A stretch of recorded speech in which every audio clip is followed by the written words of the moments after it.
Baik Bapak Ibu, kegiatan akan kita mulai dan sudah kita record ya. Bismillahirrohmanirrohim. Assalamualaikum warahmatullahi wabarakatuh. Waalaikumsalam warahmatullahi wabarakatuh.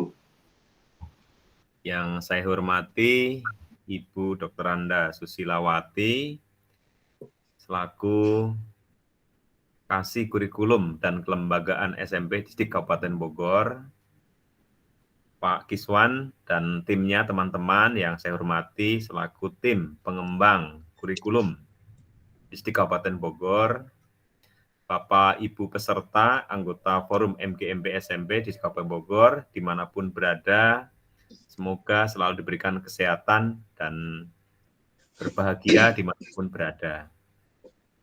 Pertama-tama, marilah kita panjatkan puji dan syukur kehadirat Allah Subhanahu wa Ta'ala, Tuhan Yang Maha Esa, atas limpahan nikmat karunia hidayah, terutama nikmat kesehatan, sehingga pada siang hari ini, di hari Senin, di hari pahlawan 10 November 2021, kita bisa bertemu, walaupun dalam suasana daring Bapak Ibu. Salawat dan salam kita panjatkan ya kepada junjungan kita Nabi besar Muhammad Shallallahu Alaihi Wasallam ya Bapak Ibu. Ibu Kasih yang saya hormati dan Bapak Ibu semua yang ada di room ini dalam pelatihan kurikulum literasi dan numerasi. Sebelum kegiatan kita mulai dan sebelum Ibu Kasih memaparkan tentang kebijakan distrik, terlebih dahulu mohon izin saya Sudarno Bapak Ibu, Ketua Forum MGMP SMP, menyelenggarakan kegiatan pelatihan kurikulum literasi dan numerasi ini dengan tujuan agar Bapak Ibu menambah pengetahuan ya, dan keterampilannya tentang pendidikan dan kurikulum. Yang menjadi dasar adalah pelatihan ini bahwa di Kabupaten Bogor sudah ada trainer Bapak Ibu ya, jadi pelatih pengembang kurikulum.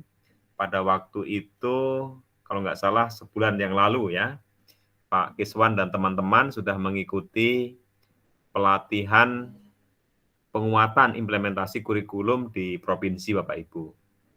Nah, dengan dasar itu alangkah lebih baiknya jika teman-teman yang sudah mendapatkan pelatihan di provinsi ini mengimbaskan ya, menge-share pengetahuan pengalamannya sehingga kita semua mendapatkan ilmu dari teman-teman yang sudah dilatih di provinsi. Itu Bapak Ibu yang menjadi latar belakang sehingga apapun yang dilakukan oleh guru-guru kita itu bisa berbagi ya dengan teman-teman yang lainnya sehingga merata mutu atau kualitas kompetensi pendidik yang ada di Kabupaten Bogor. Ibu Kasih yang saya hormati, selain latar belakang tersebut, maka beberapa materi yang akan kita kerjakan atau kita garap untuk pelatihan ini. Jadi di hari pertama nanti selain kebijakan dari Bu Susi, hari ini akan bersama dengan Pak Kiswan Nurbiantoro, nanti akan ada materi diversifikasi kurikulum ya, ada kokurikuler, intrakurikuler dan ekstrakurikuler ya. Kemudian di hari Selasa, hari kedua, itu nanti akan bersama, saya sengaja mengundang Ibu dosen ya, Bu Dr. Eni Nur Eni, beliau adalah pakarnya literasi dan numerasi. Dan juga tentang AKM ya, asesmen kompetensi minimum, sehingga Bapak Ibu akan mendapatkan wawasan tentang itu yang masih ada hubungannya dengan pelatihan ini. Kemudian di hari ketiga nanti akan bersama dengan tim pengembang kurikulum juga, Bapak Hedi Herdiawan, itu tentang inspirasi pembelajaran, penilaian berbasis literasi, dan juga RPP yang menguatkan literasi ya. Dan di hari keempat nanti bersama dengan Bu Desi, ya masih tim pengembang kurikulum itu tentang numerasinya ya, termasuk RTL, RPP ya, RPP yang bernumerasi ya. Sehingga total jumlah jamnya adalah 32 jam, kita ambil seharinya 8, jadi 8 per hari, yang 3 jam itu berupa ini in atau penyampaian materi, yang 5 jamnya nanti akan diberikan tugas-tugas secara mandiri oleh narasumber supaya Bapak Ibu mendapatkan lebih penguatan ya dari apa teori yang sudah disampaikan. Bapak Ibu, demikian laporan dari kami selaku pengurus Forum MGMP. Selanjutnya Bapak Ibu, marilah kita dengarkan bersama tentang kebijakan ya di Distrik Kabupaten Bogor yang akan disampaikan oleh Ibu Dr. Anda Susilawati MM ya selaku Kasih Kurikulum dan Kelembagaan SMP ya. Bapak Ibu, kita ikuti paparan dari Ibu Susi. Silakan Bu, sekaligus membuka kegiatan ini. Ya. Terima kasih Pak Darno. Ya Bu. Assalamualaikum warahmatullahi wabarakatuh. Waalaikumsalam warahmatullahi wabarakatuh. Suaranya jelas, teman-teman? Jelas Bu. Bapak Ibu mohon jelas, maaf ya? Ini yang nge-share, yang nge-share screen siapa ya? Mohon diturunkan dulu ya. Nah. Oh ini Ibu ya? Bukan. Oh. Bukan. Bapak Ibu mohon maaf, ini saya nggak bisa menghentikan dulu nih, Tar.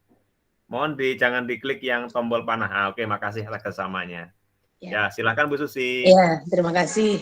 Yang saya hormati teman-teman Forum MGMP, Pak Darno selaku ketua, dan teman-teman yang sudah memprakarsai kegiatan ini bisa terlaksana.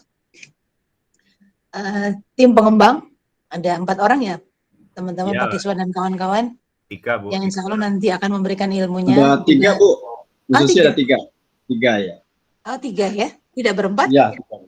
Enggak, 3. Oh 3 ya. Selamat. Dan juga teman-teman yang bisa bergabung pada Zoom hari ini. Mudah-mudahan selalu diberikan sehat.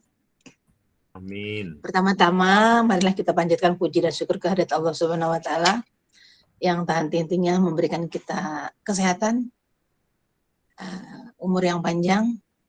Di masa pandemi mudah-mudahan kita selalu dalam keadaan diberkahi oleh Allah Subhanahu wa taala. Salawat serta salam tak lupa kita curahkan kepada junjungan Nabi besar kita, Nabi besar Muhammad sallallahu alaihi wasallam, kepada keluarga, sahabat, dan kita sebagai umatnya mudah-mudahan selalu mendapat syafaat. Bapak dan Ibu yang saya hormati, alhamdulillah siang ini saya sangat bahagia berada di tengah-tengah orang hebat. Ya. Yang selalu eksis, yang selalu punya visi ke depan untuk memajukan pendidikan khususnya di Kabupaten Bogor. Bapak dan Ibu yang kami hormati, semasa pandemi hampir berjalan 2 tahun ini, berbagai kebijakan memang dikeluarkan oleh Dinas Pendidikan, tapi tetap saja mengacu kepada aturan yang berlaku dari kementerian. Kita tetap berpatokan kepada SKB, surat keputusan bersama 4 menteri ya. Nah, Menteri Dalam Negeri, Menteri Kesehatan, Kemdikbud, dan Kemenag. Itu kita jadikan dasar. Selain kebijakan pemerintah daerah, yaitu Ibu Bupati tentang beberapa kali perpanjangan karena di masa PPKM ini, dan sampai hari ini kita berada di level 3, alhamdulillah. Dengan level 3 itu artinya khusus untuk pembelajaran kita sudah boleh 50%, kecuali untuk PAUD yang masih berada di 30%. Pak Darno, itu mau ditayangkan slide-nya? Ya, belum saya download Ibu. Sebentar. Oh ya udah, tidak apa-apa. Tapi materinya sudah saya berikan. Kalau tidak sesuai dengan slide tidak apa-apa, tapi nanti teman-teman bisa membaca dari slide. Nah, dari perjalanan di masa pandemi ini, kebijakan tentang pembelajaran di Kabupaten Bogor tetap mengacu kepada yang tadi saya sebutkan, pada SKB 4 Menteri, bagaimana kita melakukan pembelajaran dengan panduan yang sudah diberikan, yaitu panduan penyelenggaraan pembelajaran di tahun 2020-2021 waktu itu, dan tahun akademik 20 ya di masa pandemi ya, di masa corona disease. Nah, kita dasarnya dari situ. Jadi tetap mengikuti aturan yang berlaku dengan melihat situasi perkembangan seterusnya. Di awal 2021, Kabupaten Bogor itu tetap menjadi sorotan. Kenapa? Karena waktu itu kita mencoba, meskipun dalam kondisi yang zona merah lah, katakanlah hampir zona merah, tetapi dengan niat yang kuat, Kabupaten Bogor sudah mencoba membuat sekolah model waktu itu ya. Kita membuat sekolah model dari sekian jumlah sekolah di Kabupaten Bogor, mulai jenjang PAUD, SD, SMP, SMA, SLB. Kita akhirnya terpilih tuh waktu itu 170 sekolah yang melaksanakan pembelajaran tatap muka. Nah, dari situ kita berjalan sekian bulan dan alhamdulillah tidak ada masalah ya, meskipun ada pun tapi tidak terlalu berarti. Waktu itu ada satu siswa di SMA Lewiliang ya waktu itu ya, tetapi bisa diatasi alhamdulillah. Dan kita juga di masa pandemi ini untuk pembelajaran tatap mukanya sampai kita dipanggil oleh kementerian beberapa kali di talk show. Artinya kita berbagai pengalaman baik bahwa Kabupaten Bogor bisa melaksanakan pembelajaran tatap muka meskipun di masa pandemi, tapi insya Allah aman-aman begitu. Sampai hari ini kita ada beberapa kan kebijakan yang sudah diperluas lagi.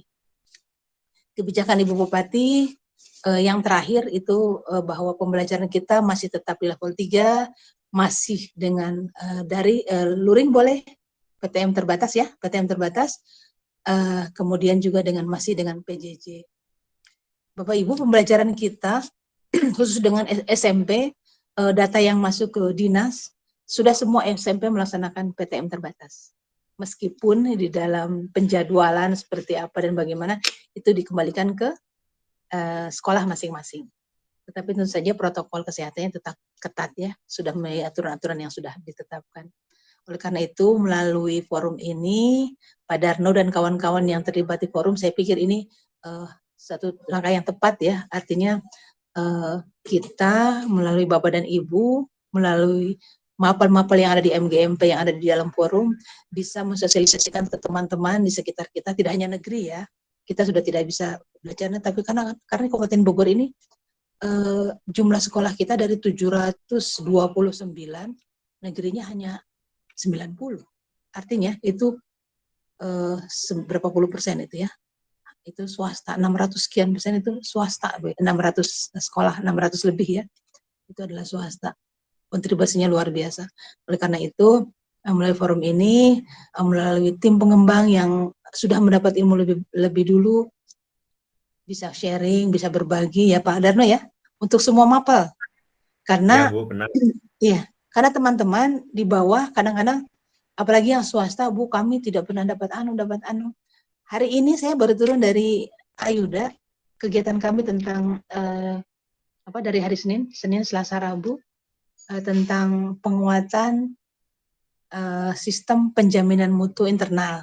Ini baru turun tadi pagi, sudah selesai penutupan. Betapa hausnya teman-teman swasta mendapatkan materi-materi itu, dan mungkin juga nanti melalui Bapak dan Ibu yang sudah didapatkan bisa di-sharing lewat MGMP dan teman-teman tidak saja negeri tapi juga swasta begitu ya. Jadi mereka haus betul dengan itu. Bu, kami suka ditinggalkan gitu. Kami suka didahulukan negeri. Kalau kami tidak melihat itu gitu. Kalau Bapak dan Ibu aktif di MGMP, insya Allah berbagai informasi perkembangan terbaru ya, itu insya Allah akan dapat begitu. Tapi memang kalau tidak aktif di MGMP ya agak berat gitu. Oleh karena itu mari rangkul teman-teman kita, tidak hanya negeri, tidak hanya di sekitar kita yang negeri, tapi juga teman-teman kita yang sangat banyak itu adalah swasta. Rangkul, ajak, karena kadang-kadang bukan tidak mau, mungkin sungkan atau apa, sehingga mereka mungkin banyak informasi yang mereka tidak dapatkan. Karena ini perkembangannya luar biasa nih di masa pandemi, tapi dengan merdeka belajar ya Pak Darno, luar biasa ini. Iya, benar Bu. Luar biasa lah. Kita tahu guru penggerak yang sudah angkatan 1 sudah beres ya. Sudah selesai. Sebagai pemimpin pembelajaran, kemudian ya sudah sampai angkatan berapa kalau tidak salah guru penggerak itu? Angkatan 4 kalau tidak salah ya. Sekarang itu 4. Kemudian sekarang lagi kita dengan AKM. Nah, AKM yang sudah kita lakukan kemarin itu khususnya untuk SMP. Alhamdulillah dari data kami dari 729 sekolah memang ada beberapa sekolah yang 0. Artinya 0 itu karena memang mereka hidup segan mati tak mau. Artinya namanya ada tetapi memang tidak terjadi aktivitas belajar sehingga memang 0. Dari 729 itu ada di data kami Ada beberapa sekolah memang yang tidak 100% mengisi. Kalau guru dan kepala sekolah itu kan mengisi SLB ya, survei lingkungan belajar. Nah, di data kami itu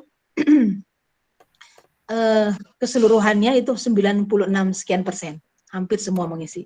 Ada yang tidak mengisi, itu diantaranya karena waktu mengisi NIK-nya bermasalah, NIK-nya, sehingga mereka tidak mengisi sehingga menjadi kosong. Tapi secara keseluruhan alhamdulillah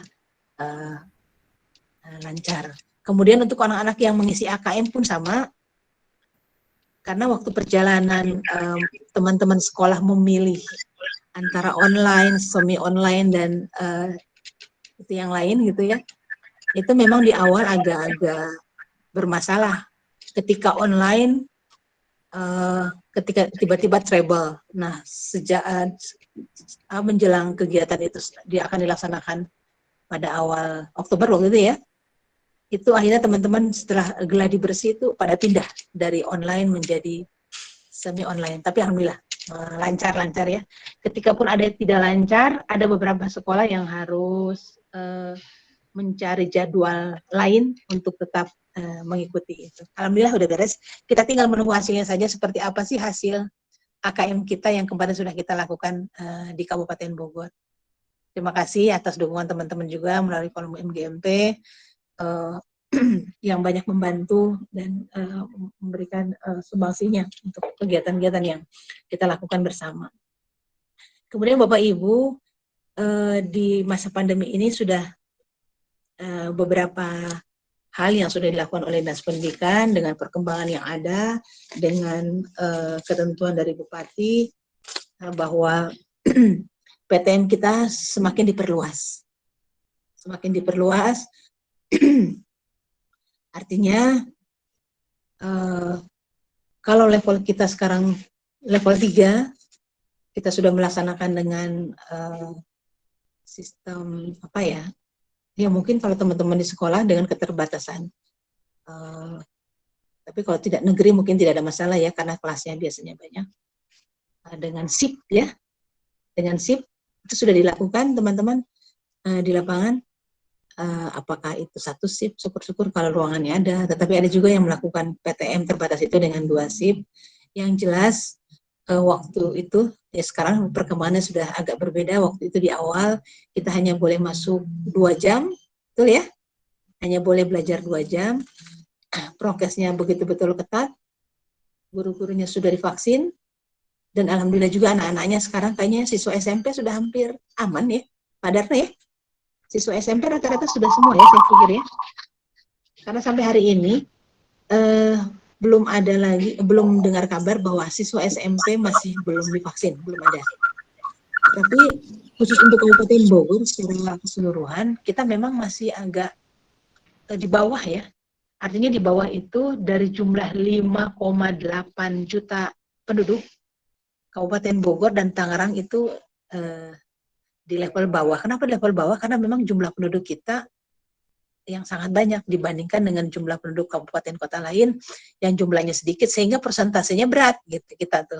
Meskipun kita sudah divaksin 3 juta sekian, karena jumlah penduduk kita yang 5,8 ya memang kelihatannya kecil. Padahal kalau dari sisi jumlah luar biasa gitu ya dibandingkan kabupaten kota lain. Tapi tidak apa-apa, melalui kebijakan Ibu Bupati bahwa sampai sekarang belusukan. Teman-teman tim sukarelawan itu sekarang sudah belusukan sampai ke kampung-kampung gitu ya. Karena memang program Bupati vaksin itu harus kalau bisa sih 100%. Tapi memang ya perlu ekstra kali ya, ekstra. Karena yang sekarang terjadi itu di ponpes ada yang masih belum berbuka diri gitu, di ponpes ya. Itu kalau untuk sekolah-sekolah reguler, insya Allah aman, sudah. Karena kami juga di dinas datang Polres, datang DPRD, datang Kodim, datang semua, Bu, kami sediakan anak sekian. Aduh, udah nggak ada nih anaknya. Kamu di mana lagi kami akan mencari untuk divaksin? Sudah selesai, insya Allah gitu. Karena mereka terus dari berbagai pihak ingin membantu bahwa COVID ini segera berlalu, anak-anak segera divaksin. Alhamdulillah tenaga pendidiknya sudah lebih dulu ya, sudah lebih dulu. Nah, mudah-mudahan dengan syarat-syarat yang sudah ada ini, PTM kita ke depan sudah lebih agak normal ya perkembangannya. Kemudian juga sekolah yang pasti harus mengisi daftar periksa ya untuk melaksanakan prokes ini sudah dilakukan sudah cukup lama. Artinya hari ini kondisi kita sudah semakin baik, tetapi Bapak dan Ibu, saya suka mengingatkan kalau ada rapat-rapat kepala sekolah, bahwa kita ini anaknya banyak, apalagi negeri. Satu sekolah bisa ribuan. Kalau kita lengah, gitu ya, kan yang perlu waspada, begitu ya. Waspada, artinya dengan jumlah siswa yang banyak, kalau kita lengah, kemudian terjadi sesuatu, nah kita juga agak ya akibatnya mungkin nanti apakah pemberian PTM segala macam dan seterusnya, kan kita tidak ingin seperti itu. Oleh karena itu dengan situasi yang sudah semakin baik ini, melalui Bapak dan Ibu ingatkan terus Bapak Ibu guru kita, teman-teman kita, anak-anak kita akan terus berhati-hati dan terus prokesnya dijaga gitu ya. Kemudian hal lain tentang kebijakan di kurikulum, Bapak Ibu dari kami untuk penilaian tengah semester, penilaian akhir semester, ujian sekolah, semua diserahkan semuanya ke satuan pendidikan. Karena itu mangga tim-tim pengembangan kurikulum berbagi ilmu ke teman-teman semua melalui forum-forum yang ada, melalui wadah-wadah yang ada, agar teman-teman kita punya pemahaman yang merata. Karena memang sekarang luar biasa ya perkembangan segala macam dengan Merdeka Belajar itu luar biasa ya Pak Darno ya. Kayaknya Pak Darno nggak tidur-tidur tuh waktu guru penggerak. Iya, Bu. Ya, Pak Darno ya.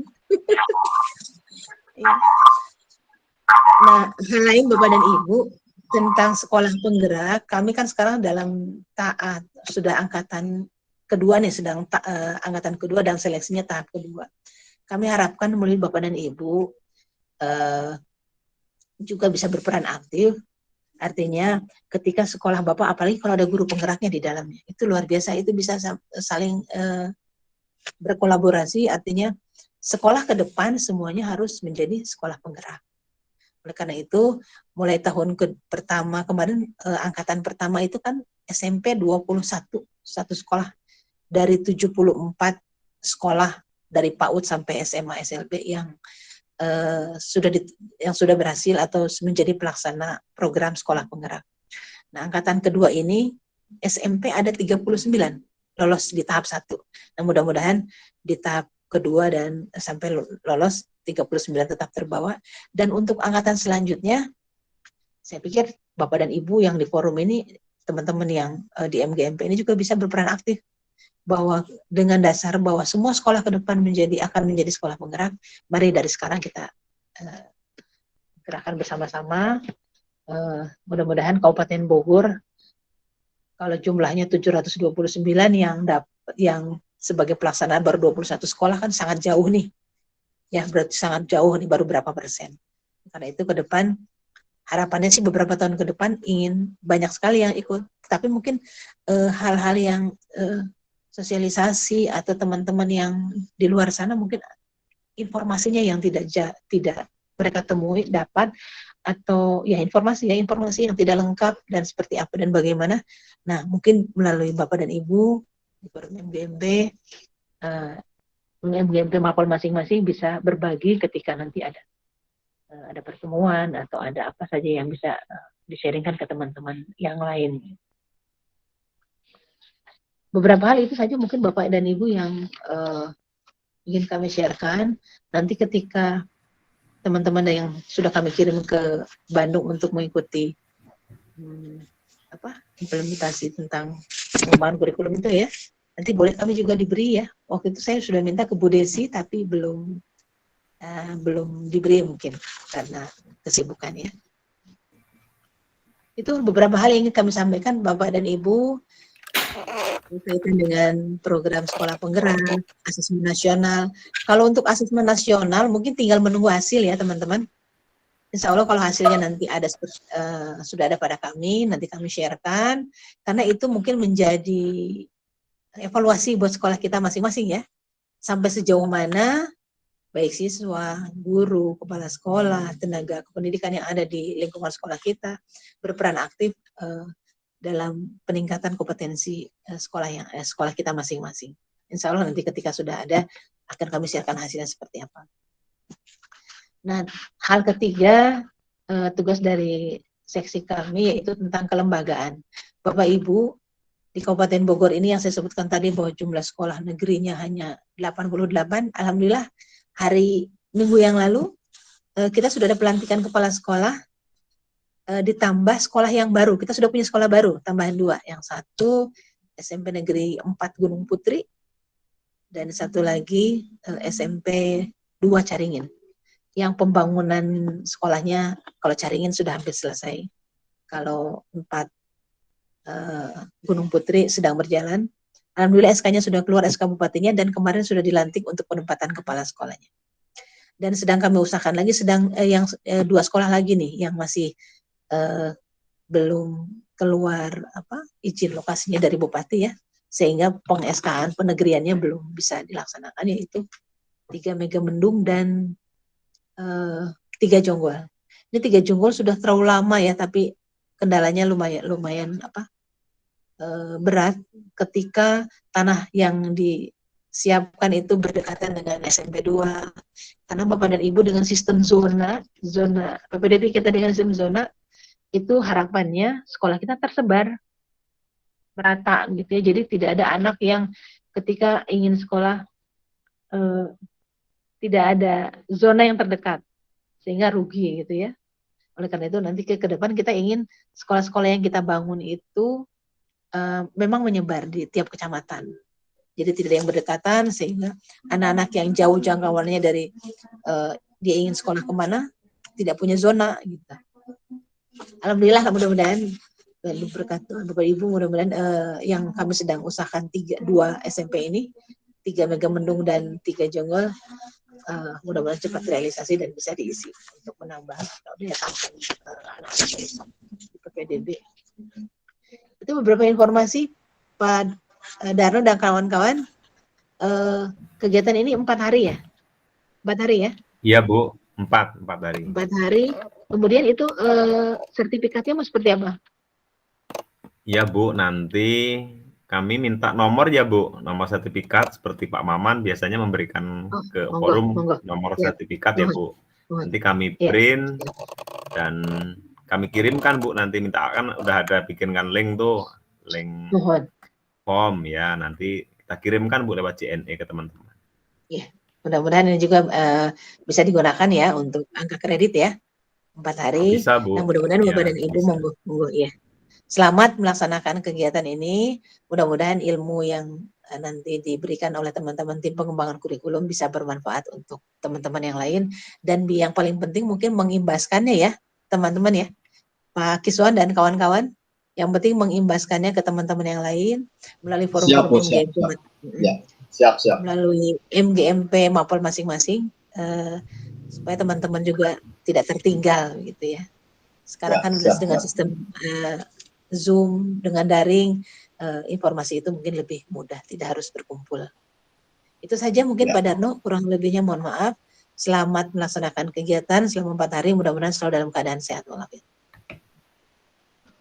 Ya, sebelum itu, saya punya pantun, boleh sedikit? Ini ada pantun, ada yang nyelip pantun. Oh iya. Sekarang zamannya pantun kata Pak Darno. Iya, pohon pepaya berdaun lebat. Mantap Bu. Jatuh ke tanah menimpa batu. Forum MGM memang hebat. Belum udah. Cakep Bu. Forum MGMP memang hebat. Tempat kita berbagi ilmu.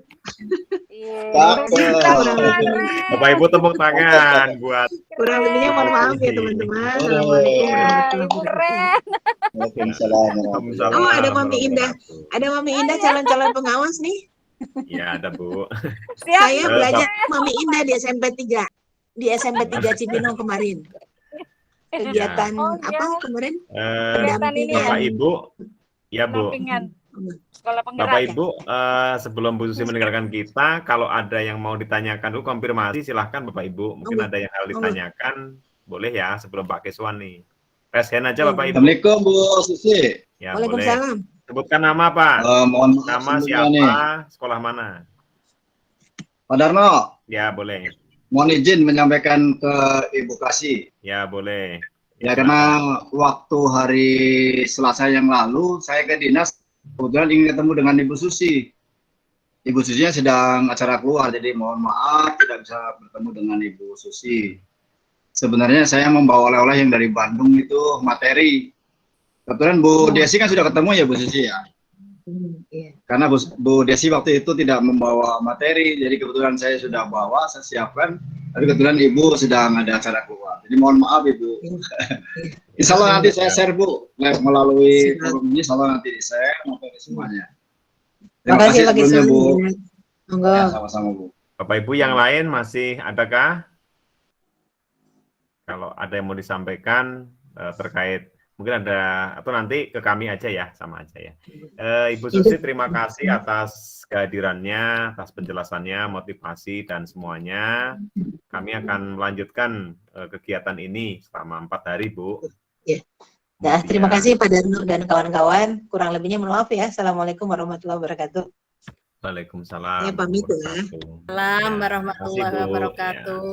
Iya, terima kasih Ya. Ibu. Waalaikumsalam Bu Susi, terima kasih Bu. Demikian pemaparan ya, penjelasan dari Ibu Susi ya, kasih kurikulum tentang kebijakan pendidikan Bapak Ibu ya, PTM terbatas, kemudian lain-lain ya, terkait dengan apa yang sudah dilakukan di Kabupaten Bogor untuk kemajuan pendidikan di Kabupaten Bogor ya. Bapak Ibu, selanjutnya kita masuk ke acara inti Bapak Ibu ya. Namun sebelum ke acara inti, Bapak Ibu, kami akan sampaikan nanti Bapak Ibu yang mau bertanya, Bapak Ibu tuliskan di chat dulu, terus nanti raise hand Bapak Ibu ya, sebutkan nama dan sekolah dari mana ya, untuk menyampaikan kepada narasumber ya. Bapak Ibu tidak usah menunggu selesai menyampaikan narasumbernya, bisa tengah-tengah, bisa langsung raise hand, boleh ya, silakan aja. Oleh karena itu, marilah kita simak bersama ya, kita dengarkan pemaparan tentang diversifikasi kurikulum ya dan KTSP ya. Yang terhormat Bapak Kiswan Nurbiantoro, dipersilahkan untuk memaparkan materinya. Nanti mungkin kurang lebih kita selesai itu 3:30 ya, 3:30 atau jam 4, tapi sampai selesainya aja ya, terserah kita, santai aja Bapak Ibu ya. Yang penting kita mendapatkan ilmunya ya. Jadi walaupun kita daring seperti ini, tidak bisa bertemu seperti halnya luring ya, tapi ilmunya itu yang penting buat kita ya. Silahkan Pak Kiswan.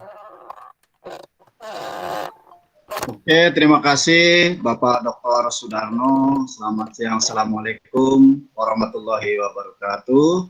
Waalaikumsalam warahmatullahi wabarakatuh. Yang saya hormati Bapak Dr. Sudarno, selaku Ketua Forum MGMP Lintas Mapel Kabupaten Bogor, rekan-rekan semua, sahabat-sahabat saya yang guru-guru hebat. Mohon izin sebelumnya, barangkali dalam kesempatan ini saya Kiswan Nurbiantoro, tugas sehari-hari di SMP Negeri 2 Citerep. Mohon izin dalam kesempatan ini barangkali hanya menyampaikan apa yang kami peroleh, apa yang kami dapat, sehingga barangkali kalau dinamakan dengan narasumber, barangkali saya pribadi merasa bukan narasumber padahal.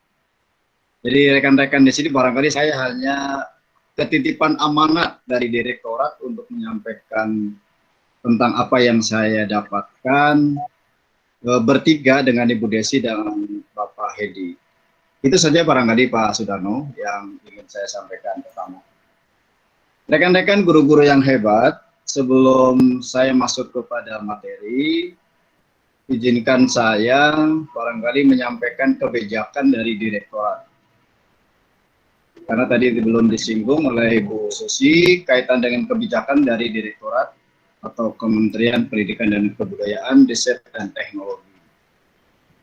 Bahwasanya di tahun 2021 ini itu dikeluarkannya peraturan pemerintah nomor 57 tahun 2021, yaitu tentang standar nasional pendidikan. Bapak Ibu Guru, rekan-rekan saya yang hebat. Nah, PP 57 PP nomor 57 tahun 2021 ini dikeluarkan, ditandatangani oleh Presiden kita, Bapak Insinyur Haji Joko Widodo itu di bulan Maret tahun 2021. Ini adalah sebagai memperkuat tentang literasi dan numerasi. Kalau tidak salah kita baca di dalam PP itu ada 39 pasal. Nah, dari 39 pasal ini ada sebuah pasal yang menyampaikan kaitan dengan penguatan tentang kurikulum yang di dalamnya adalah memperkuat tentang literasi dan numerasi. Nah, makanya alhamdulillah pada beberapa waktu yang lalu di kelas 8 di tingkat SMP itu ada pelaksanaan ANBK atau Asesmen Nasional Berbasis Komputer. Alhamdulillah selama ini sudah kita lakukan dan alhamdulillah hasilnya tinggal menunggu sebagaimana tadi sudah disampaikan oleh Ibu Susi selaku Kasih Kurikulum dan Kelembagaan di Dinas Pendidikan Kabupaten Bogor. Nah, rekan-rekan semuanya, bahwasanya PP nomor 57 tahun 2021 ini lahir karena adanya keprihatinan dari para pemerintah dan kita semua sebagai pendidik terutama di Indonesia melihat bahwasanya kemampuan membaca sains itu rendah di Indonesia. Nah, dalam hal ini Pak Dr. Dano kedengaran suaranya? Jelas? Kedengaran, Pak. Masih, Pak. Slide-nya saya tampilkan, Pak. Slide-nya belum. Oke, sebentar. Ini belum sampai ke sana. Ini baru latar belakang. Oh. Nanti setelah ini baru saya tampilkan paling diversifikasinya. Ini belum. Ini baru kebijakan. Ini masih kebijakan karena amanat yang disampaikan oleh direktorat. Maka saya sampaikan kembali ke teman-teman semuanya. Oke. Jadi terbitnya PP 57 tahun 2021 tentang SNP itu adalah keprihatinan kita, keprihatinan pemerintah, pemerhati daripada pendidik dan kependidikan. Karena minat baca, sains dan matematikanya itu sangat rendah. Bahkan berdasarkan PISA atau yang disebut dengan Program International Student Assessment atau program penilaian pelajar internasional, bahwa pelajar Indonesia itu berada pada tingkat 74 dari 79 negara yang mengikuti program ini. Nah, inilah barangkali latar belakang munculnya PP nomor 57 tahun 2021. Karena itulah minat baca daripada siswa kita atau pelajar kita itu sangat rendah. Nah, sehingga dimunculkannya diterbitkan PP 57 tahun 2021. Nah, itu rekan-rekan semuanya, maka nanti bisa di-download PP nomor 57 tahun 2021-nya kaitan dengan 8 standar nasional pendidikan yang di dalamnya memperkuat tentang literasi dan numerasi. Itu baru pembuka rekan-rekan semuanya. Jadi itulah kebijakan dari direktorat, terutama dari SMP. Baik rekan-rekan semua, guru-guru yang hebat, sahabat-sahabat saya semua, izinkan saya untuk mempresentasikan tentang kegiatan inti pada hari ini, yaitu tentang diversifikasi kurikulum.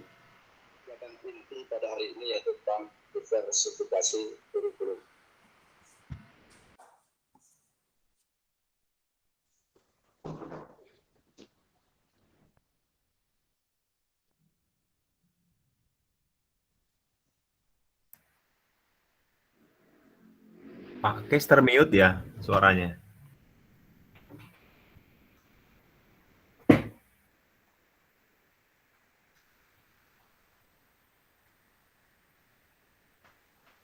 Halo Bu Pak Kes. Rita Malini Oh, ada. yang presentasi mohon di mute dulu karena tidak bisa menampilkan slide-nya. Oh iya, ini Bapak Ibu mohon maaf ya. Jadi yang selain Pak Kes jangan klik share screen Bapak Ibu. Ditimpah aja Pak ini. Iya, siap. Oke. Bisa nggak di? Ya ini Bu Rita Malini nih. Ngapain slide terus ini? Iya, makanya ini belum bisa kita mengangkat slide ini. Coba di ini Pak, maksudnya ditimpah aja Pak. Kayaknya belum diklik ini Bu Rita, belum diklik ininya nih, belum di stop share screen-nya. Bu Rita, halo. Ada Bu Rita Malini nggak?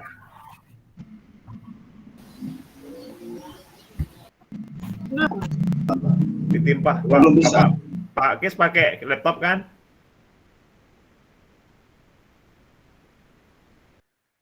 Ditimpa aja bisa kayaknya. Bentar ya.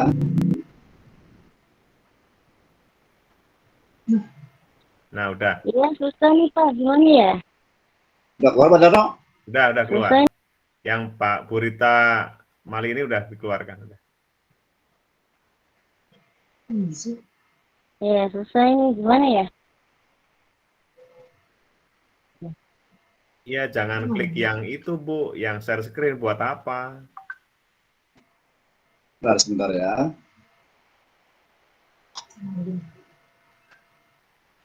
Sebentar, mungkin jaringannya nih.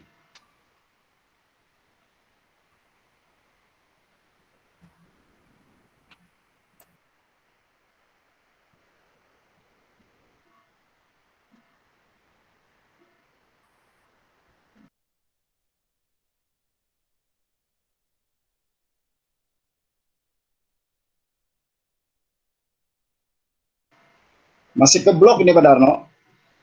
Belum tampil. Iya, makanya masih keblok ini yang Bu Rita Malini masih Udah keluar dia. Udah ya. Klik yang tanda panah Pak, terus klik lagi. Udah.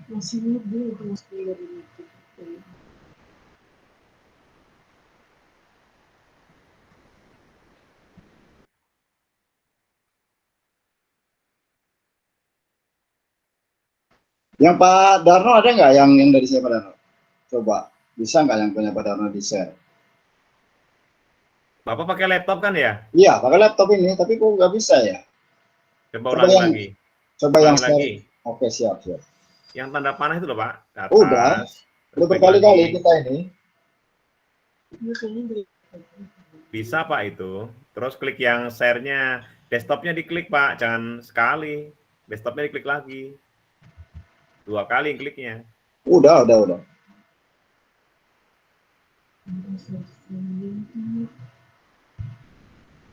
Coba Pak Darno, mohon maaf, bisa di-share yang dari saya Pak Darno, biar agak cepat ini waktunya nih. Saya belum download. Oh, Belum download. Iya, siap. Bentar ya.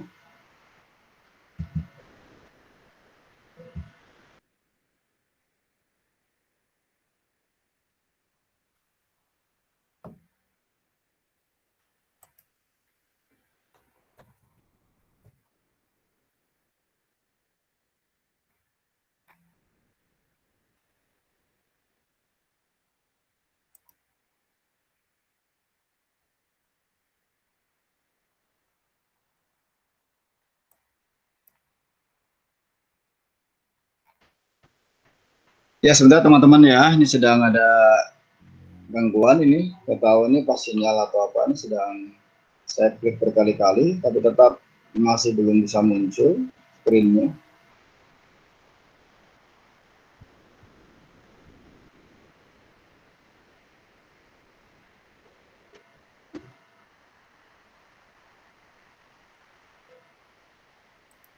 Oke, coba dari saya Punten ya. Pak Kiswan. Iya, siap. Pak Kiswan sudah dibuka dulu belum ya? Udah dibuka. Sudah dibuka dulu belum ya yang mau Sudah. Oh.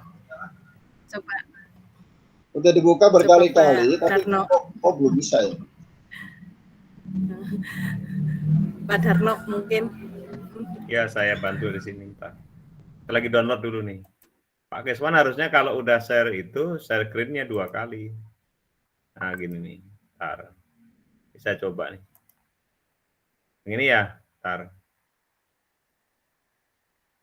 Ini juga ngehang. Nah, ini Pak Keswan share screen. Ini saya nih, ntar.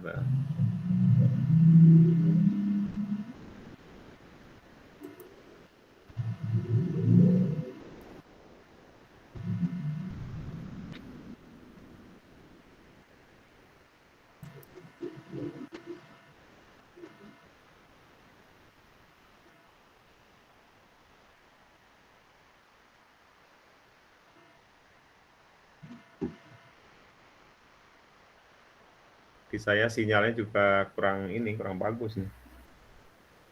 Iya, Pak sinyal juga ada pengaruhnya. Tadi udah saya klik tadi nih.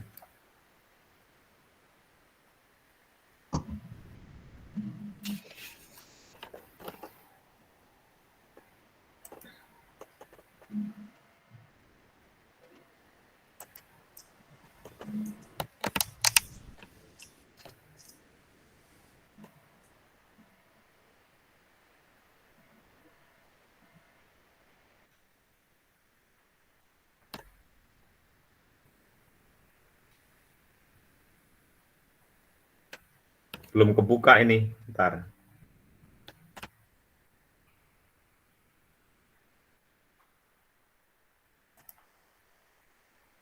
Belum kebuka ya, nggak mau kebuka.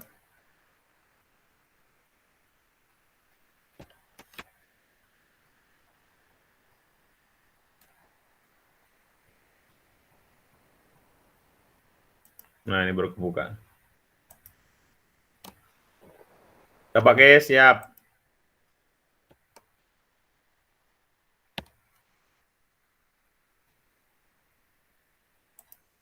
Udah Pak Kes? Master mute punya Bapak. Oke, Pak Dr. Darno, oke, bisa terlihat barangkali apa yang tadi sudah kita musyawarahkan. Alhamdulillah sudah bisa terbuka. Inilah rekan-rekan semua, barangkali pokok permasalahan yang akan kita diskusikan dalam kesempatan ini, yang disebut dengan diversifikasi kurikulum. Rekan-rekan semua, barangkali diversifikasi kurikulum ini ternyata sudah tertuang di Undang-Undang Sisdiknas atau Undang-Undang Nomor 20 Tahun 2023. Jadi dengan demikian diversifikasi ini bukan merupakan hal yang baru, karena tahun 2003 melalui Undang-Undang Sisdiknas ini sudah termaktub, terutama di pasal 36 ayat 2. Itu bahwa kurikulum itu harus didiversifikasi. Kalau melihat kalimat diverse itu artinya adalah beragam.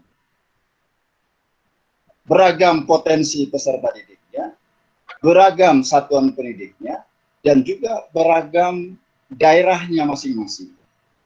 Nah, untuk itu kurikulum itu perlu didiversifikasi. Karena masing-masing satuan pendidikan, masing-masing daerah, kabupaten kota, ataupun provinsi itu memiliki karakteristik masing-masing yang berbeda-beda. Halo? Pak Darno, suaranya bisa didengar? Ya, bentar. Pagi ini. Lanjut, Pak. Oke, terima kasih Pak Darno. Nah, maka apa yang akan kita bahas pertama kaitan dengan diversifikasi kurikulum. Nah, diversifikasi kurikulum itu sebagaimana tadi saya sampaikan, itu ternyata sudah tertuang di Undang-Undang Sisdiknas, Undang-Undang Nomor 20 Tahun 2003. Nah, ditambah dengan standar nasional pendidikan yang mana tadi di muka sudah saya sebutkan, yaitu Peraturan Pemerintah Nomor 57 Tahun 2021 yang bulan Maret itu sudah ditandatangani oleh Presiden kita, Insinyur Haji Joko Widodo. Nah, kemudian inilah barangkali yang disebut dengan diversifikasi. Jadi artinya diverse itu artinya ada beragam atau bermacam-macam atau bervariasi. Beragam apanya? Beragam satuan pendidikan. Karena kan satuan pendidikan itu akan berbeda-beda dari satu daerah, satu tempat, ataupun satu sekolah yang lain. Maka barangkali ada sekolah yang gedungnya seperti ini, ada satuan pendidikan atau sekolah yang gedungnya seperti ini, ada juga satuan pendidikan yang seperti ini, yang masih menggunakan atap dari bambu, atap dari daun pelepah pisang, ataupun pelepah daripada pohon kelapa. Nah, inilah yang dikatakan sebagai diversifikasi. Kemudian peserta didiknya juga sama, kemudian satuan pendidiknya juga sama. Kemudian potensi daerahnya juga akan berbeda-beda.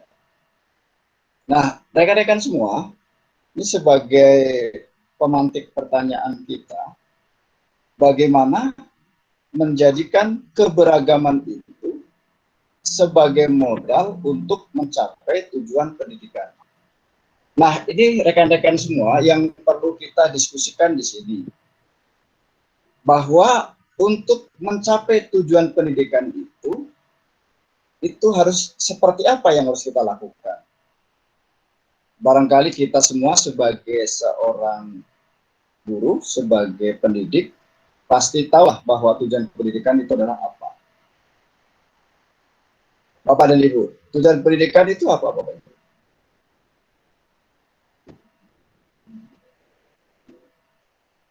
Tujuan pendidikan itu adalah meningkatkan potensi peserta didik. Jadi, apapun yang kita lakukan, apapun yang kita laksanakan, bahwa tujuan pendidikan itu adalah untuk meningkatkan potensi peserta didik. Jadi goalnya adalah peserta didik. Kemampuannya, kemampuan dari sisi akademiknya, dari minat dan bakatnya, itu semua kita maksimalkan sehingga akan bisa mencapai yang namanya tujuan pendidikan.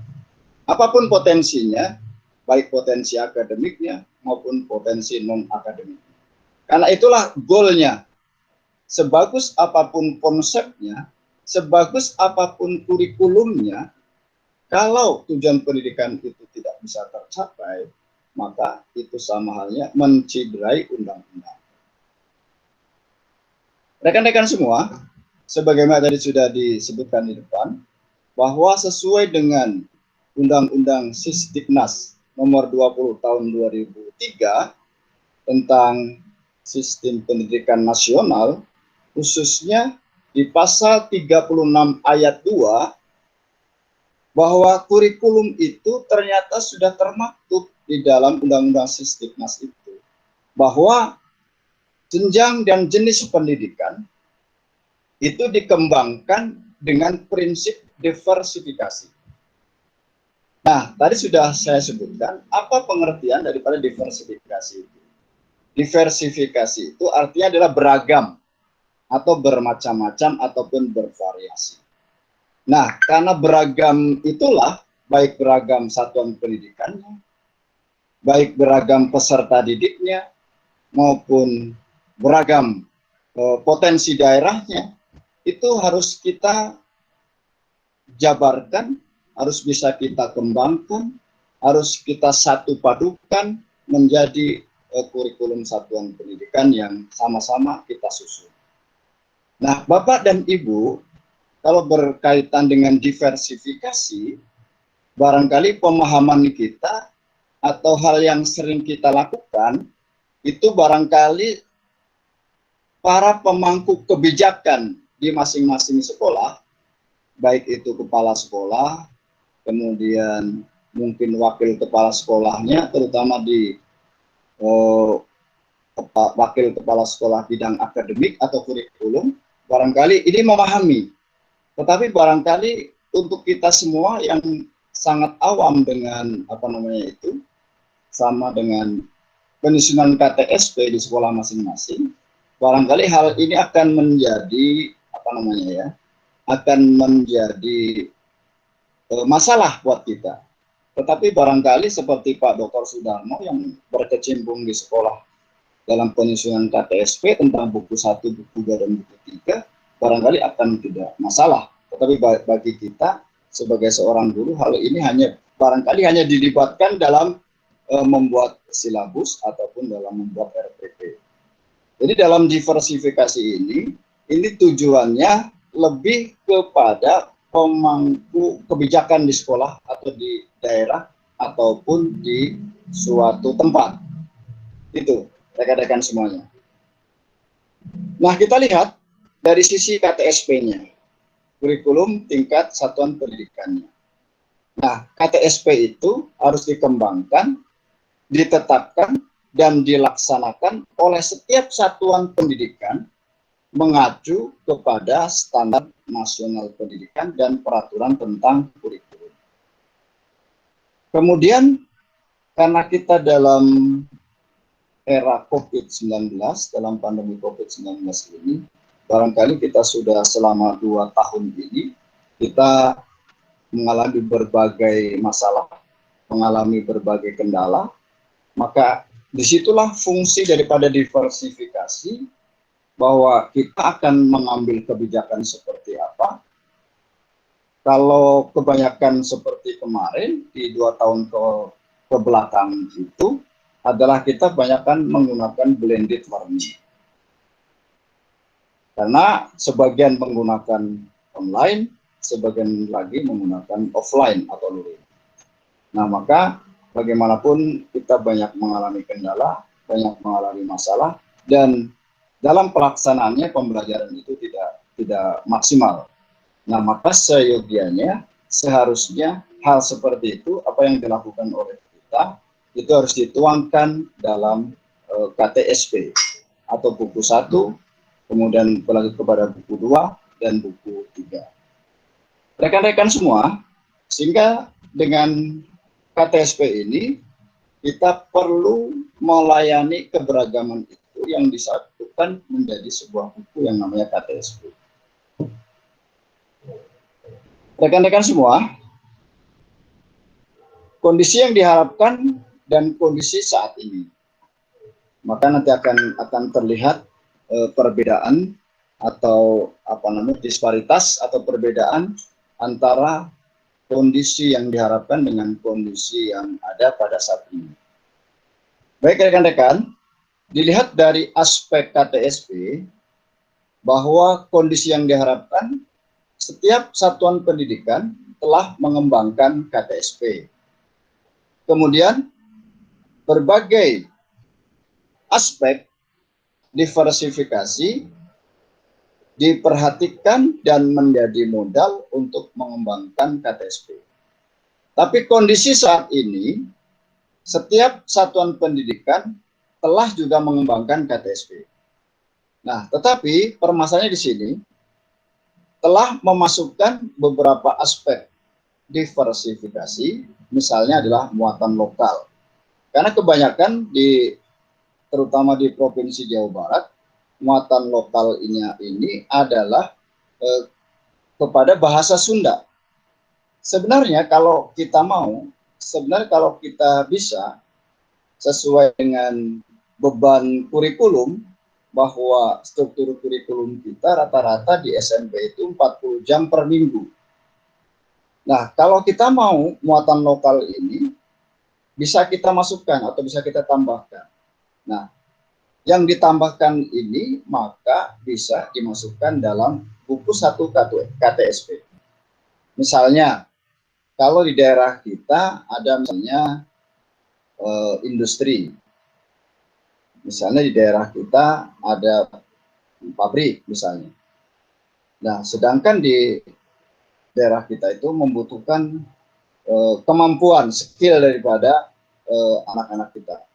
Nah, maka itu bisa dimasukkan di dalam KTSP kita. Muatkan, masukkan di dalam buku 1 KTSP. Nah, rekan-rekan, nah kondisi saat ini bahwa di dalam membuat KTSP relatif generik, cenderung sama untuk tiap satuan pendidikan. Jadi artinya, misalnya SMP 2 Cibunggulang, atau tempatnya Pak Sudarno mengajar, dengan SMP Negeri 2 Citere. Nah, KTSP-nya itu sama. Nah, itu yang tidak dibenarkan. Seharusnya kan kondisinya berbeda, satuan pendidikannya berbeda, kemudian karakteristiknya peserta didiknya berbeda, kemudian potensi anak didiknya juga berbeda, tetapi kok bisa sama dalam menyusun KTSP. Nah, untuk itu maka seyogianya harusnya dibedakan. Nah, maka di sini disebutkan bahwa kondisi saat ini KTSP-nya itu relatif generik atau cenderung sama untuk tiap satuan pendidikan. Artinya adalah hanya copy paste. Nah, itulah yang banyak terjadi kondisi pada saat ini. Nah, rekan-rekan semua, selanjutnya barangkali di dalam KTSP, biasanya di dalam lampiran itu biasanya dilampirkan tentang kegiatan co-kurikuler, kegiatan ekstrakurikuler, kegiatan kemudian literasi dan numerasi. Nah, kalau kegiatan intrakurikuler itu adalah kegiatan wajib. Berarti kegiatan wajib itu biasanya adanya di dalam beban belajar yang Bapak Ibu susun, terutama dalam buku 1 tentang struktur kurikulum, yaitu mata pelajaran yang diwajibkan bagi sekolah tersebut yang akan diberikan kepada siswa baik kelas 7, kelas 8 maupun kelas 9. Jadi kalau kegiatan intrakurikuler itu adalah kegiatan wajib. Nah, kemudian belum sebut Badano. Sebentar Badano. Nah, ini yang harus kita pahami perbedaan antara intrakurikuler, kemudian co-kurikuler, dan kegiatan ekstrakurikuler. Ini kadang-kadang di antara kita ada yang sedikit ada sedikit bukan ketidaktahuan ya, terjadi kesalahpahaman antara intrakurikuler, co-kurikuler, dan ekstrakurikuler. Nah, rekan-rekan semua, kalau intrakurikuler itu jelas bahwa kegiatan wajib ya yang tertuang di dalam jadwal pelajaran. Jadi kegiatan-kegiatan wajib yang dituangkan dalam buku 1 tentang KTSP itu, yaitu dari mulai pendidikan agama budi pekerti sampai dengan yang terakhir adalah muatan lokal bahasa Sunda. Itu adalah layanan intrakurikuler. Nah, kemudian yang kedua adalah co-kurikuler. Nah, perbedaannya kalau ini adalah jam wajib, kalau ini adalah kegiatan tambahan. Kalau yang co-kurikuler. Nah, contoh begini. Di dalam kemarin kita SMP khususnya kita melaksanakan kegiatan AKM atau ANBK, Asesmen Nasional Berbasis Komputer. Nah, itu bisa dimasukkan kepada layanan co-kurikuler. Kenapa? Karena itu terprogram, kemudian dilaksanakan dan dinilai, walaupun AKM yang sekarang itu nilainya belum keluar. Nah, contoh lain daripada co-kurikuler, misalnya kita melaksanakan kegiatan studi wisata atau outing kelas misalnya, atau dharma wisata. Nah, maka itu dimasukkan dalam yang namanya kegiatan kokurikuler. Nah, yang mendukung kegiatan intrakurikuler itu namanya adalah kokurikuler.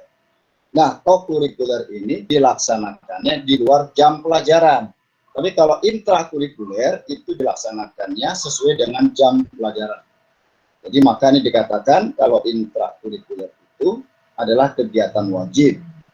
Sedangkan kokurikuler itu adalah kegiatan tambahan, tetapi yang mendukung kepada kegiatan intrakurikuler. Nah, suatu ketika, ini ada sedikit cerita, Mas Menteri kita, Mas Nadiem, itu berkunjung ke suatu daerah. Nah, tentunya karena Mas Nadiem ingin berkunjung kepada suatu daerah, maka yang hadir pastilah para pejabat-pejabat tinggi, seperti misalnya ya, kepala dinas, kemudian kepala sekolah, dan lain sebagainya. Nah, suatu saat Mas Nadiem bilang begini, Bapak dan Ibu yang saya hormati,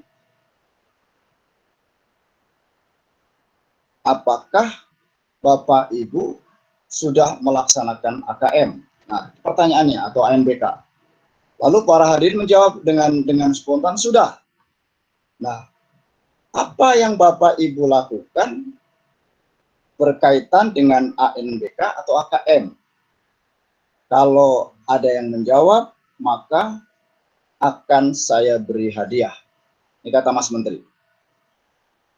Nah, kemudian dari salah satu hadirin itu, atau yang hadir pada saat itu, ada yang tunjuk tangan. Kemudian mengatakan, saya Pak, Mas, atau saya Mas Nadiem. Apa yang mereka katakan? Saya sebelum nanti melaksanakan ANBK, siswa yang terdiri dari 45 plus 5 untuk cadangan itu saya kumpulkan. Kata mereka itu yang menjawab. Saya kumpulkan, saya drill, saya kelompokkan, kemudian saya beri materi-materi. Nah, yang tujuannya adalah membantu sekolah agar nilainya adalah baik. Itu kata mereka ya, atau yang hadir pada saat itu menjawab. Nah, kata Mas Nadiem apa? Bagus, kata Mas Nadiem. Nah, dengan menjawab bagus, tetapi Mas Menteri kita ini tidak memberikan hadiah yang sudah disiapkan. Nah, kira-kira kok seperti ini? Kira-kira apa Bapak Ibu? Kok Mas Nadiem tidak memberikan hadiah seperti halnya yang sudah dijanjikan tadi? Karena jawabannya itu benar, jawabannya benar, tetapi itu bukan goalnya, bukan yang diharapkan. Karena yang diharapkan itu adalah melalui proses, kemudian tentunya proses yang baik tentunya akan mendapatkan hasil yang baik. Pepatah mengatakan bahwa proses itu tidak akan mengingkari daripada hasil. Nah, maka apa yang dijawab oleh hadirin tadi, maka Mas Menteri tidak memberikan hadiah. Jadi artinya segala sesuatu itu harus dijalankan sesuai dengan prosesnya dijalankan, kemudian dilaksanakan, kemudian dinilai atau di-assessment. Nah itu rekan-rekan semuanya. Jadi artinya untuk tahun depan kita pasti masih ada ANBK atau assessment lagi. Maka rekan-rekan semua yuk mulai dari saat ini. Berarti yang kelas 7 sekarang ini yang kita persiapkan di tahun depan untuk mengikuti ANBK di tahun depan, maka seyogianya itu sudah diprogramkan. Berikan mungkin dari KD-nya, mungkin dari soal-soalnya, ya mengenai KD, mengenai soal dan contoh-contohnya itu mungkin nanti akan disampaikan oleh pemateri berikutnya, mungkin oleh Ibu Desi atau oleh Bapak Hedi. Tapi dalam hal ini, maka kalau itu yang ingin dilakukan oleh kita di sekolah kita, maka masukkanlah dalam program yang namanya adalah co-kurikuler. Itu rekan-rekan semua. Jadi itulah pelajaran tambahan ataupun untuk memperkuat ANBK itu, maka diprogramkan dari sekarang, maka itu termasuk di dalam yang namanya co-kurikuler. Nah itu, jadi pemahaman kita seperti itu. Jadi perbedaan antara intrakurikuler dan co-kurikuler. Kemudian yang namanya yang terakhir adalah tentang ekstrakurikuler. Jelas kalau kegiatan ekstrakurikuler itu adalah kegiatan tambahan. Sama seperti co-kurikuler, dilaksanakannya di luar jam pelajaran, tetapi kalau ekstrakurikuler itu yang mendukung kepada minat dan bakat anak-anak kita atau peserta didik.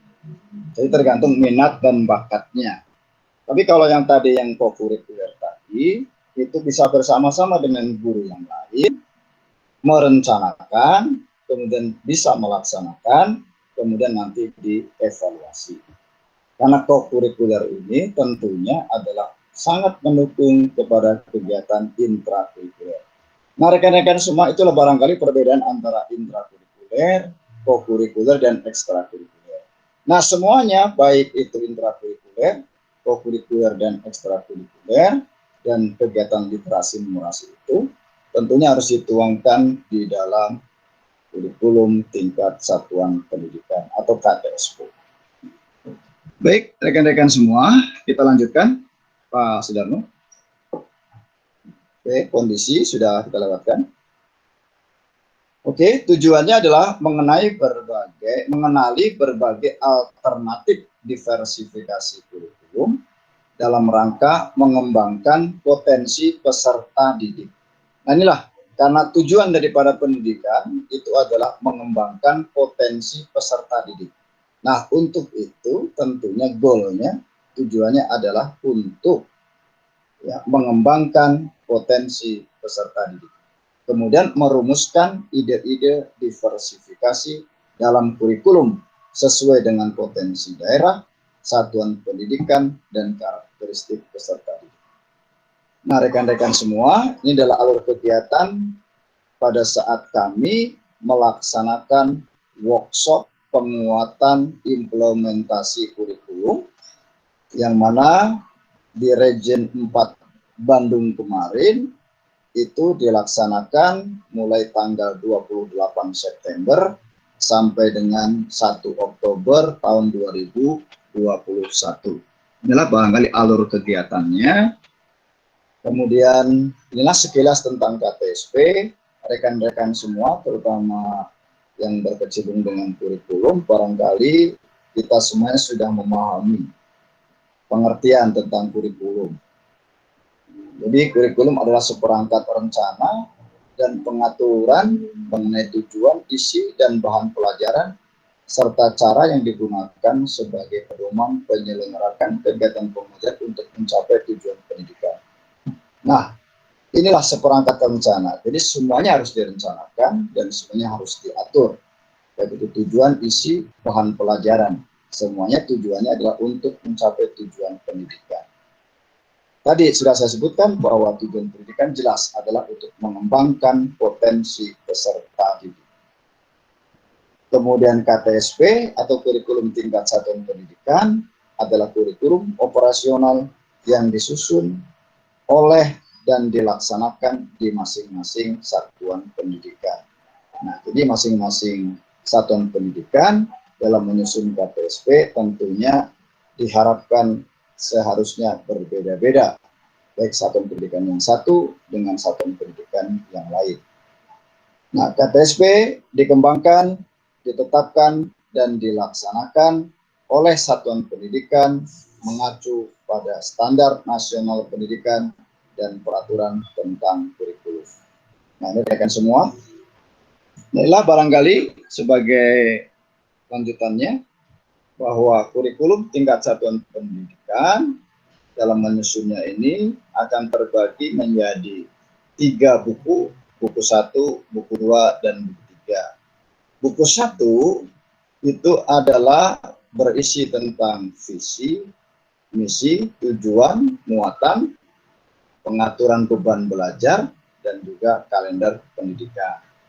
Kemudian yang buku 2 adalah berisi tentang silabus. Kemudian buku 3 adalah berisi tentang rencana pelaksanaan pembelajaran yang tentunya disusun sesuai potensi, minat, bakat, dan kemampuan peserta didik di lingkungan belajar. Nah, khusus untuk buku 3 tentang RPP yang mengacu kepada literasi dan numerasi, itu insya Allah nanti akan disampaikan oleh tim pengembang kurikulum yang lain, insya Allah di hari Jumat dan di hari Sabtu. Rekan-rekan semua, nah inilah barangkali tadi di mukadimah tadi, di pembuka tadi, saya sampaikan kaitan dengan peraturan pemerintah tentang standar nasional pendidikan, terutama peraturan pemerintah nomor 57 tahun 2021. Bahwa di pasal 38 ayat 2, bahwa pengembangan kurikulum satuan pendidikan dilakukan dengan prinsip diversifikasi. Nah, diversifikasi tadi adalah pengertiannya itu adalah beragam. Ya, beragam atau bermacam-macam ataupun bervariasi. Sehingga di dalam menyusun KTSP itu, di dalam satuan pendidikan itu, ya harus memperhatikan tentang keberagaman itu. Karena satu sekolah dengan sekolah lain berbeda. Satu daerah, Bogor dengan Sukabumi pasti berbeda. Maka itulah perlunya yang namanya diversifikasi. Kemudian prinsip diversifikasi dalam pengembangan kurikulum dimaksudkan untuk memungkinkan penyesuaian program pendidikan pada satuan pendidikan dengan kondisi dan kekhasan potensi yang ada di daerah. Nah, contohnya tadi, sebentar yang tadi. Kembali yang tadi, oke. Saya garis bawahi di sini bahwa kondisi dan kekhasan potensi yang ada di daerah tadi, saya contohkan misalnya di daerah Citerep saja misalnya, itu misalnya banyak industri. Nah, maka siswa di kami misalnya di Citerep itu, seyogianya misalnya diberikan kekhasannya. Misalnya yang mendukung agar nantinya ke depan siswa itu bisa mengisi dunia industri. Karena memang kebanyakan di daerah khususnya di Citerep itu atau Bogor misalnya, itu adalah terdapat banyak industri. Sehingga misalnya tambahkan di dalam muatan lokal itu misalnya bahasa Jepang atau bahasa Perancis atau misalnya menjahit dan sebagainya. Misalnya gitu. Jadi itulah potensi di daerah itu yang berbeda-beda, itulah yang harusnya dituangkan di dalam diversifikasi kurikulum. Baik rekan-rekan semua, guru yang hebat. Nah, ini diversifikasi kurikulum berdasarkan karakteristik satuan pendidikan. Satuan pendidikan yang beragam, jenjang pendidikannya, kemudian jenis pendidikannya, layanan tertentu, apakah sekolah itu satu atap, atau sekolah alam, atau sekolah berasrama, atau boarding school, dan lain-lain. Kemudian lokasinya, misalnya lokasinya di kampung atau di desa, atau lokasinya di kota, kan pasti akan berbeda dengan lokasi yang jauh dari keramaian, ataupun lokasi yang dekat dengan keramaian. Pasti akan berbeda. Berbeda dengan potensi peserta didiknya, dan lain sebagainya. Kemudian, sarprasnya juga akan berbeda. Setiap sekolah, setiap satuan pendidikan pasti sarana prasarananya juga pasti akan berbeda. Nah, dilihat dari potensi daerah. Wilayah Indonesia memiliki beragam potensi. Jadi potensi alamnya, ya misalnya apakah maritim, apakah misalnya daerah pegunungan, ya, sosial ekonominya, misalnya industri, pertanian, manufaktur, wisata, kerajaan, dan lain-lain. adat dan budaya tercermin dari beragamnya seni dan lain sebagainya. Nah, maka inilah potensi daerah yang harus diakomodir dalam kita menyusun kurikulum tingkat satuan pendidikan. Karena pastilah berbeda daerah Kabupaten Bogor dengan daerah Kabupaten Sukabumi atau Kota Sukabumi pasti akan berbeda. Budayanya berbeda, adat istiadatnya juga mungkin berbeda. Nah, itulah maka perlunya diversifikasi. Nah, selanjutnya Pak Darno bisa dilanjut.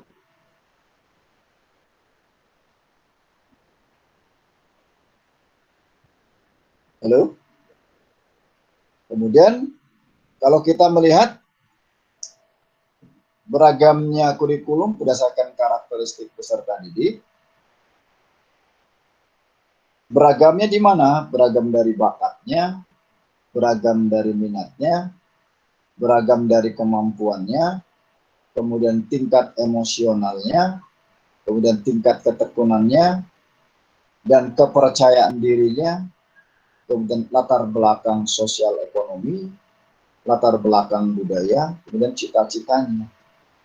Nah, barangkali itu juga akan mempengaruhi di dalam kita menetapkan KTSP karena perbedaan beragamnya karakteristik peserta didik. Oke, lanjut.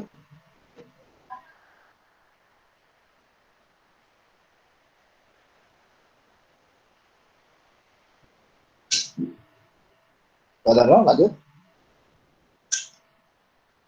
Sudah, lanjut lagi.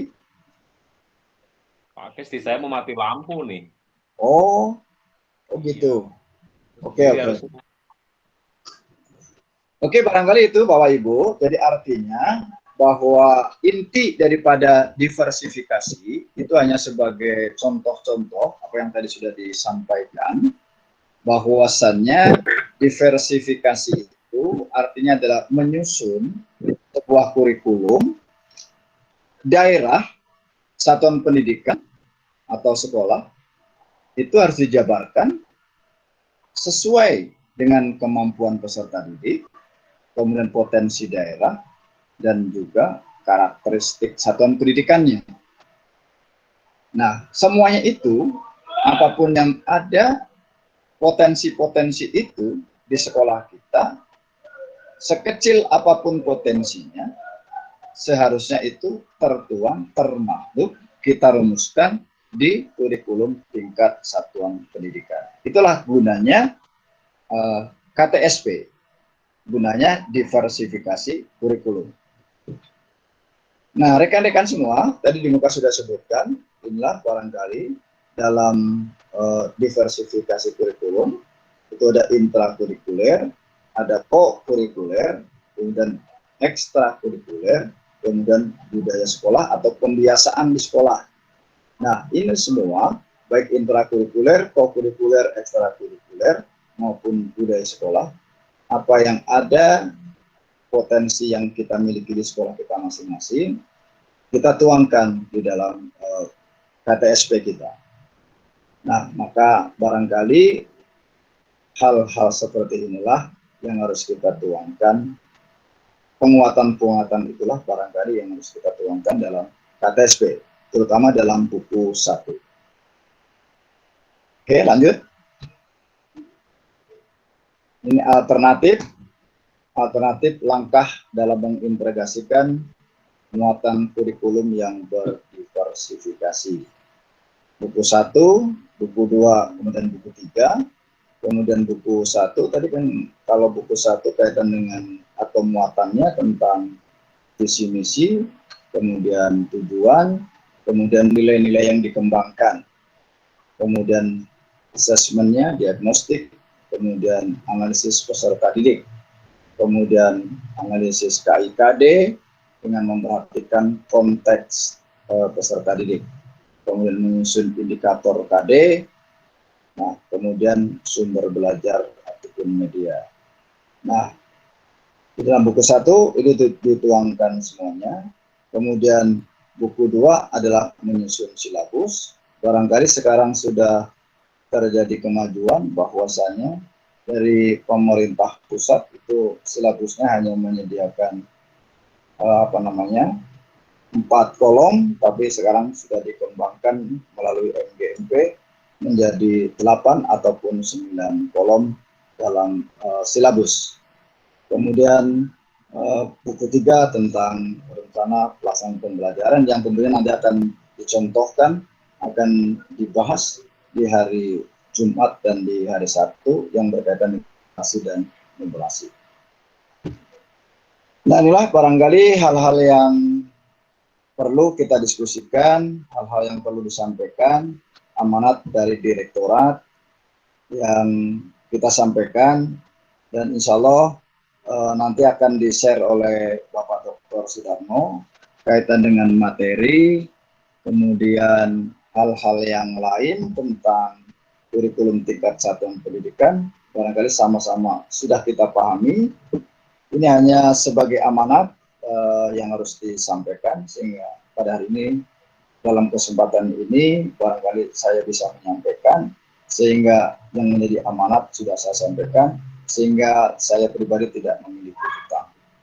Nah, ini barangkali hasil analisis konteks, barangkali ini bisa untuk menjadi take home Pak Dr. Sudarno. Barangkali nanti bisa di-share ke rekan-rekan, karena barangkali masing-masing, terutama kalau potensi daerah, mungkin kita Kabupaten Bogor mungkin sama, kemudian karakteristik satuan pendidikan barangkali ini pasti akan berbeda, mangga bisa menjadikan temuan atau catatan di sini, mangga Bapak Ibu nanti bisa tugas di take home, kemudian karakteristik peserta didik juga demikian, ya sekolah yang dikembangkan seperti apa. Misalnya kalau budaya sekolah yang sudah biasa kita lakukan kan misalnya ada kegiatan literasi, kemudian sholat duha berjamaah misalnya, dan lain sebagainya. Itu hal-hal yang sudah biasa kita lakukan. Mangga silakan Bapak Ibu nanti bisa dirumuskan, kemudian bisa di-sharekan atau bisa menjadi catatan untuk penyusunan buku KTSP di tahun pelajaran yang akan datang. Nah, itu saja barangkali hal-hal yang berkaitan dengan diversifikasi, intinya adalah seperti itu, karena beragamnya satuan pendidikan, beragamnya karakteristik peserta didik, maka barangkali perlunya keberagaman itu yang disatukan menjadi satu tujuan. Itu tujuannya untuk mengembangkan potensi peserta didik. Nah, kalau kita lihat, ini sebenarnya tadi sudah disinggung tentang diversifikasi dalam intrakurikuler, bahwa pembelajaran dikaitkan dengan konteks di sekitar siswa. Jadi artinya tadi, misalnya siswa berada di lingkungan pabrik misalnya. Nah, barangkali kita kaitkan pembelajarannya itu dengan kondisi yang ada di pabrik, misalnya akan seperti apa perilakunya, lingkungan dan sebagainya. Maka disitulah bisa dituangkan atau bisa diimplementasikan dalam kegiatan pembelajaran, terutama dalam kegiatan intinya. Oke, lanjut Pak Sudarno. Nah, integrasinya mewadahi diversifikasi dengan mengintegrasikan keberagaman, yaitu potensi daerah, satuan pendidikan, ataupun karakteristik peserta didik dengan kurikulum nasional. Kemudian integrasinya dapat dilakukan secara web, artinya dikaitkan dengan beberapa KD melalui tema tertentu sesuai potensi daerah atau konteks di lingkungan sekitar sekolah dan connected. Nah, kemudian sebagai mata pelajaran tersendiri,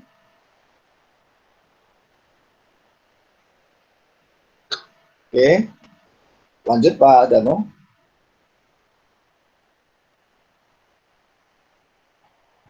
Oke, lanjut. Nah, ini tadi yang sudah disampaikan di depan, seperti kegiatan kokurikuler untuk lebih mendalami dan menghayati pembelajaran yang telah dilakukan, termasuk untuk penguatan literasi dan numerasi. Nah, tadi sudah saya sampaikan bahwa kegiatan co-kurikuler itu, kegiatan ini dilakukan di luar jam pembelajaran, tapi untuk menguatkan daripada kegiatan intrakurikuler. Kemudian kegiatan co-kurikuler dapat dilaksanakan baik secara individual maupun secara bersama-sama. Kemudian membangun sikap empati dengan teman lain, gotong royong, keterampilan bekerja sama pada peserta didik, sikap tenggang rasa, adanya persaingan yang sehat, dan latihan kepemimpinan. Kemudian mengembangkan sikap percaya pada diri sendiri, di samping juga untuk menyesuaikan dengan minat dan kemampuan peserta didik. Nah, itu jadi untuk menguatkan rekan-rekan semua. Selanjutnya, nah ini kegiatan ekstrakurikuler. Kegiatan kurikuler di luar jam belajar jelas ya, karena merupakan kegiatan tambahan. Di bawah bimbingan dan pengawasan satuan pendidikan. Kemudian bertujuan untuk mengembangkan potensi, bakat, minat, kemampuan, kepribadian, kerjasama, dan kemandirian peserta didik, serta secara optimal untuk mendukung pencapaian tujuan pendidikan. Kemudian sangat potensial untuk mendukung pengembangan literasi dan numerasi, muatan keunggulan sekolah, potensi atau kondisi daerah yang belum terakomodasi dalam kegiatan lain untuk memperkaya hasanah diversifikasi. Jadi itulah barangkali rekan-rekan semua. Jadi kegiatan ekstrakurikuler ini jelas kegiatan yang dilaksanakan di luar jam belajar, tetapi yang mendukung kepada bakat dan minat, karena barangkali peserta didik itu memiliki bakat dan minat yang berbeda-beda. Nah, itu semuanya harus kita akomodir. Nah, inilah pembiasaan sekolah atau pembiasaan budaya sekolah. Program dengan pendekatan rutin, dengan pengaturan kegiatan peserta didik secara terjadwal dan terus-menerus, dengan penekanan pada pembiasaan menjadi budaya sekolah. Contoh misalnya kalau di sekolah kami selama belum pandemi, kita melaksanakan sebelum belajar, kita misalnya sholat duha bersama, kemudian setelah sholat duha, kemudian tauziah, itu dilaksanakan secara berulang-ulang. Nah, itu merupakan pembiasaan yang sudah kita lakukan. Nah, selama pandemi ini barangkali hal ini tidak bisa kita lakukan, tetapi bisa dilakukan di rumah masing-masing melalui pengawasan kerjasama antara orang tua dengan wali kelas atau dengan gurunya. Kemudian misalnya membaca 15 menit, kemudian berdoa bersama, sholat berjamaah, kemudian peringatan hari-hari besar, kemudian cara hidup demokrasi. Nah, kemudian hal-hal yang lain barangkali yang menjadi kebiasaan di sekolah itu dan dilaksanakan secara terus-menerus, itu akan menjadi budaya sekolah. Kemudian sebagai kegiatan aktualisasi, sebentar Pak. Nah, sebagai kegiatan aktualisasi nilai-nilai keunggulan sekolah, potensi atau kondisi daerah yang diwujudkan dalam perilaku sehari-hari oleh seluruh warga sekolah. Kemudian semua guru, sikap dan perilaku yang sesuai budaya sekolah. Kemudian insan yang literat, nilai-nilai lokal yang positif dengan memperhatikan kebinekaan. Itulah barangkali semua kegiatan yang sudah biasa kita lakukan, dan itu semuanya karena sudah biasa kita lakukan, maka semuanya itu akan menjadi pembiasaan budaya sekolah. Lanjut. Oke, rekan-rekan semua, dari apa yang tadi sudah disampaikan, tentunya kita harus merefleksi apa kendala yang mungkin muncul dalam implementasi ide-ide tersebut. Artinya setelah Bapak Ibu nanti melaksanakan tadi, baik itu analisis konteks, kemudian potensi sekolahnya, potensi peserta didiknya, barangkali nanti akan menemukan ide-ide yang bisa menjadi sebuah gagasan, terus kemudian kita bisa mencari jalan keluar atau mencari solusinya, mana yang kira-kira hal tersebut yang paling baik. Kemudian apa yang seharusnya dilakukan untuk mengatasi kendala itu. Karena pasti dalam melaksanakan sesuatu pasti akan mengalami suatu masalah atau mengatasi. Tetapi kita harus bisa mengatasi kendala itu. Nah, hal apakah yang berbeda dari hasil kerja Anda dengan masukan kelompok lain?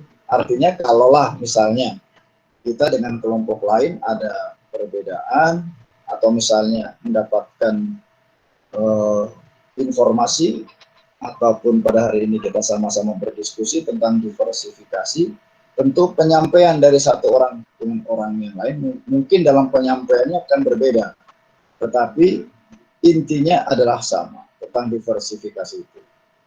Nah, kemudian bagaimana Anda mengakomodasi hasil masukan tersebut?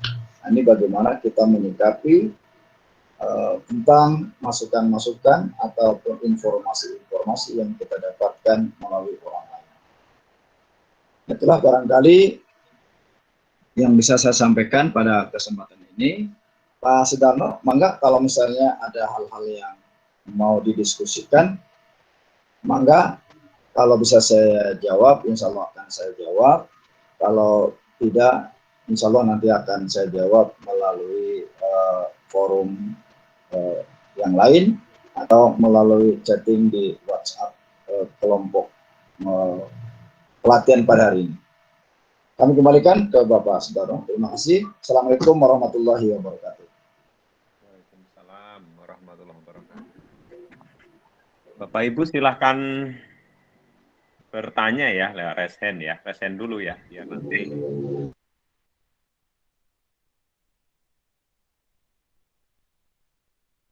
kita stop dulu nih.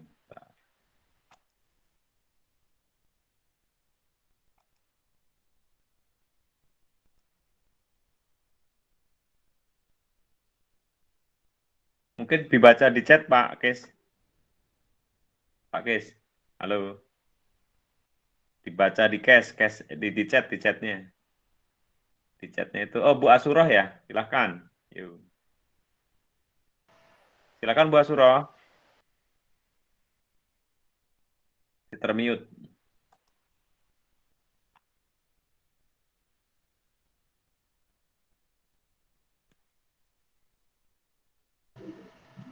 Ya, mangga, Bu Asuro.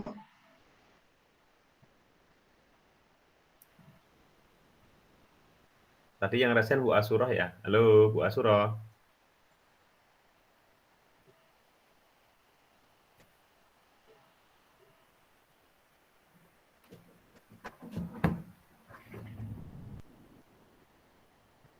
Bu Asurah itu masih termute Bu Asurah.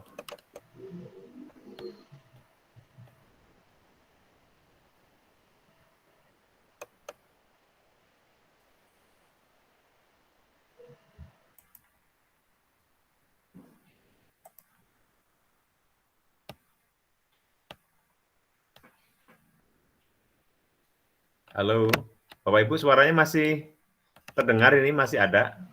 Masih jelas Pak Darno? Masih jelas, masih jelas. Ini yang Bu Asurah ini ya, raise hand tapinya termute.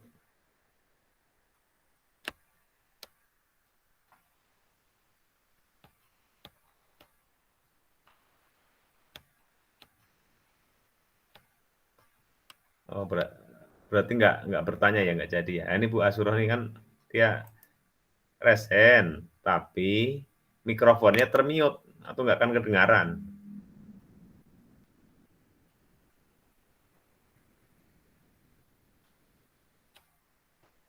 Tapi aktif itu, Ibu Asuroh dengan Ibu Khotimah itu. Oh, Bu Timah nanya, ya Bu Timah sekarang, boleh. Iya, Bu Timah.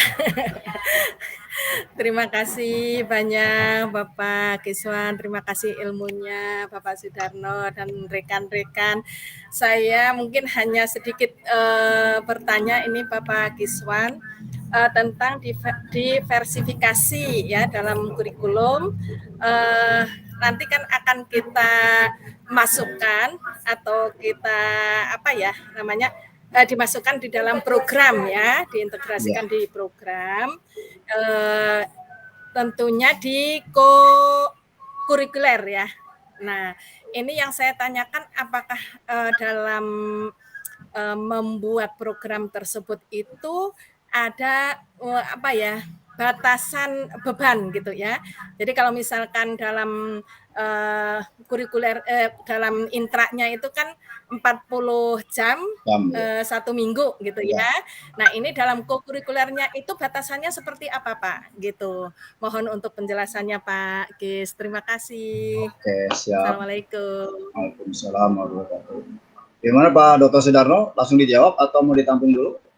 Iya, langsung aja.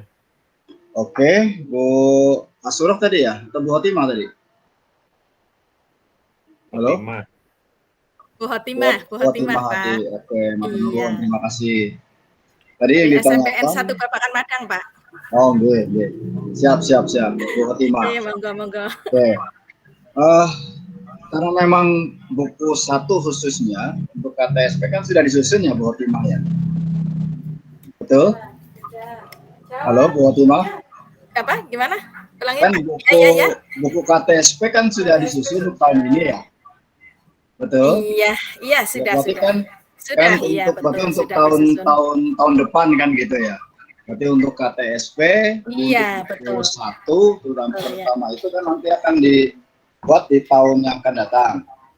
Nah, berarti program-program apa saja atau kegiatan apa saja yang mau dilaksanakan di tahun yang akan datang itu dituangkan di dalam KTSP. Kalau tadi yang Ibu tanyakan kan tentang co-kurikuler ya Bu ya? Iya. Co-kurikuler itu kan tadi sudah saya sampaikan bahwa co-kurikuler itu kan kegiatan tambahan. Kegiatan tambahan yang dilakukan di luar jam pelajaran. Kalau yang namanya intrakurikuler itu kan kegiatan wajib. Yang mana misalnya kalau kita sama-sama di Kabupaten Bogor khususnya kan melaksanakan kita kan 40 jam ya Bu ya. Iya. Betul ya. Kan itu mungkin sudah sangat padat ya Bu ya. Sudah sangat padat kan jamnya satu minggu full itu.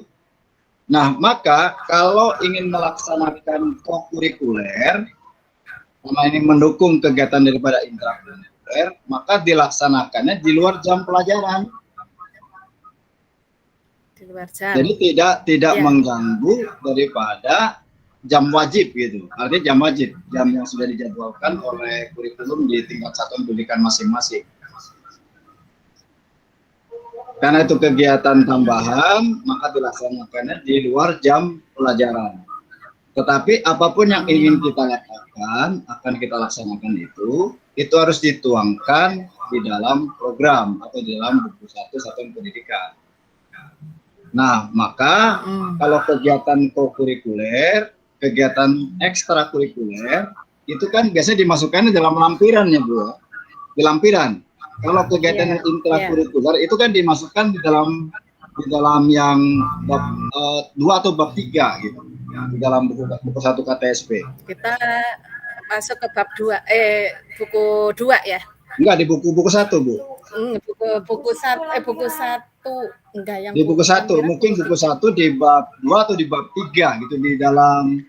Kalau misalnya di KTSP di saya mah di bab 3-nya Bu, di muatan kurikulum. Iya, buku 1 kan beban belajar dan lain sebagainya. Iya, betul. Nah, maka kalau itu mau dilakukan, misalnya mau menambah kegiatan kokurikuler ini misalnya menghadapi ANBK di tahun depan, maka programkan dari sekarang. Nah, kalau diprogramkan untuk tahun depan, berarti untuk kelas 7 yang sekarang, berarti itu namanya masuk kepada kegiatan kokurikuler. Maka dimasukkan dalam program, itu dimasukkannya dalam lampiran. Jadi setelah penutup, kan ada lampiran ya Bu ya. Analisis konteks, ada ekstrakurikuler, kemudian juga ada kokurikuler. Itu barangkali Bu Tima, atau mungkin ada atau kurang jelas Ibu? Maksudnya gini Pak, dalam membuat nanti program untuk kokurikuler itu ada batasan waktukah gitu kan?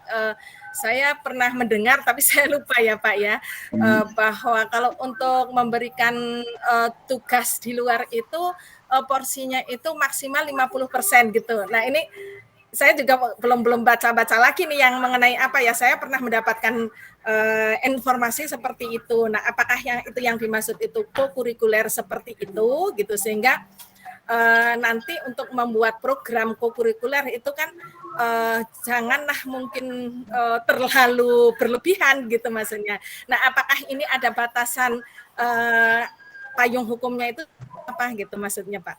Oke. Ya. Jadi untuk kegiatan kokurikuler ini memang maksimalnya 50% yang Ibu sampaikan tadi betul. Jadi artinya tidak melebihi daripada porsi yang wajib gitu. Maksimal 50% itu betul. Kemudian dilaksanakannya memang harus di luar jam. Selama itu bisa dilakukan, selama itu bisa dilaksanakan, tentunya kan akan menambah beban pekerjaan buat Bapak Ibu ya yang mengajar. Nah tentunya kan harus berkolaborasi dengan guru. Iya Bu. Makanya kan harus berkolaborasi dengan guru-guru yang lain.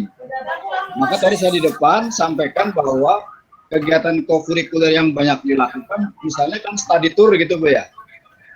Itu kan termasuk kokurikuler Bu. Ya. Okay. Kokurikuler itu. Ya, study tour ataupun misalnya outing kelas dan sebagainya. Kan seharusnya kan diprogramkan, kemudian dilaksanakan, kemudian juga dinilai asesmennya.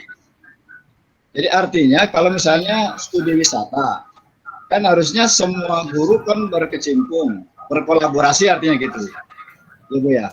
Nanti kan ada bagiannya misalnya studi tour itu tentang apa yang mau dinilai, apa yang asesmennya, kan harus sama-sama didiskusikan dengan guru-guru yang lain. Misalnya kalau berkaitan dengan kalau berkunjung ke sebuah museum misalnya, guru PS-nya misalnya, kemudian kalau di museum harus bagaimana tertibnya, berarti kan itu kaitan dengan guru agama misalnya.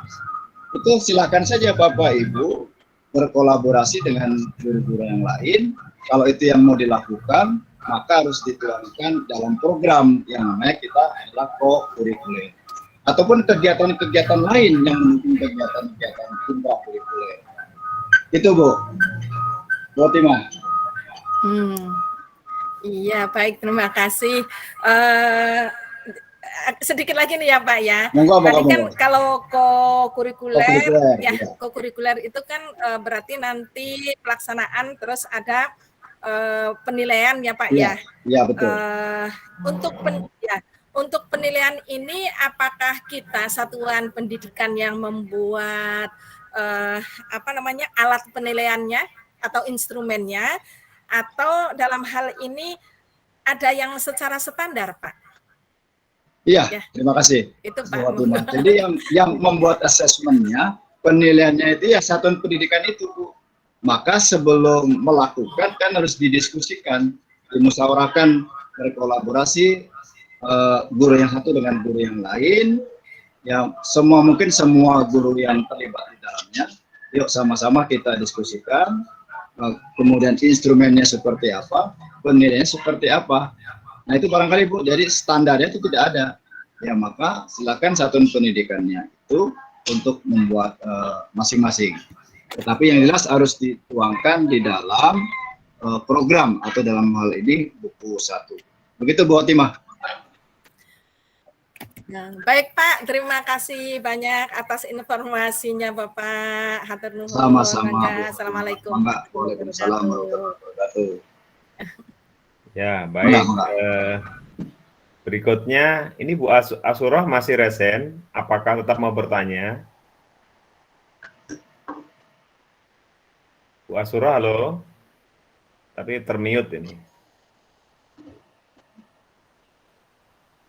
Kesenggol mungkin Pak. Ya, sudah. Kalau sudah tidak ada Bapak Ibu, kegiatan kita hari ini kita cukupkan ya sampai di sini.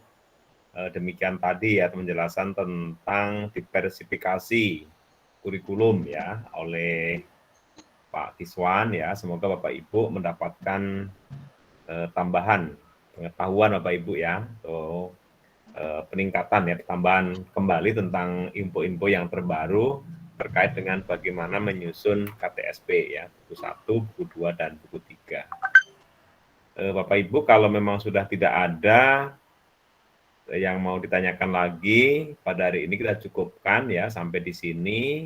Dan jangan lupa besok kita masih di hari yang kedua ya.